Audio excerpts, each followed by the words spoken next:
Lately, I've talked to several people who are in the same mindset that I used to be in regarding the Gospels and the New Testament as a whole.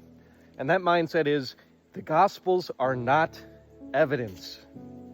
The Gospels are just claims. So here's the big kicker. Even atheists and agnostics who study the New Testament study them as evidence.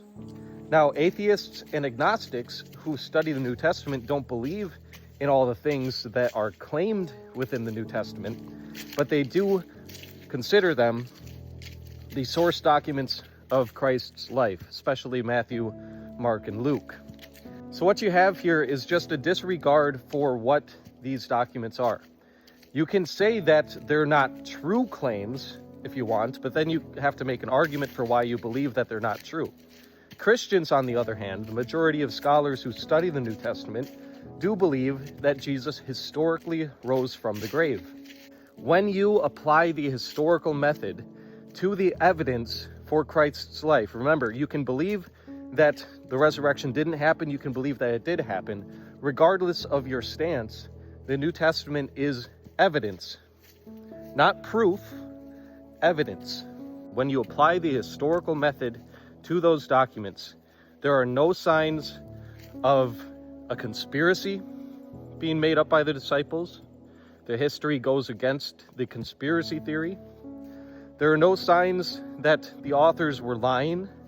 There are what are called undesigned coincidences between the Gospels, and there are also rings of truth, basically events that are written about that would not be included unless the authors were trying to tell or communicating what they authentically believed to be true.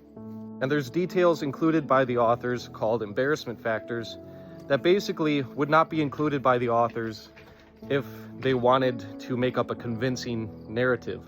So look into this, folks. Look into the historical method when it's applied to the New Testament. This is what Lee Strobel did, and he became a believer because of just how historically valid these documents are. Read Matthew, Mark, Luke, and John. Study the minimal facts argument by the top researcher on resurrection evidence, Gary Habermas. If Jesus did rise from the grave, that means we've got a God that authentically loves us. Stay blessed, y'all, and reach out to Jesus. He loves you. He died for you.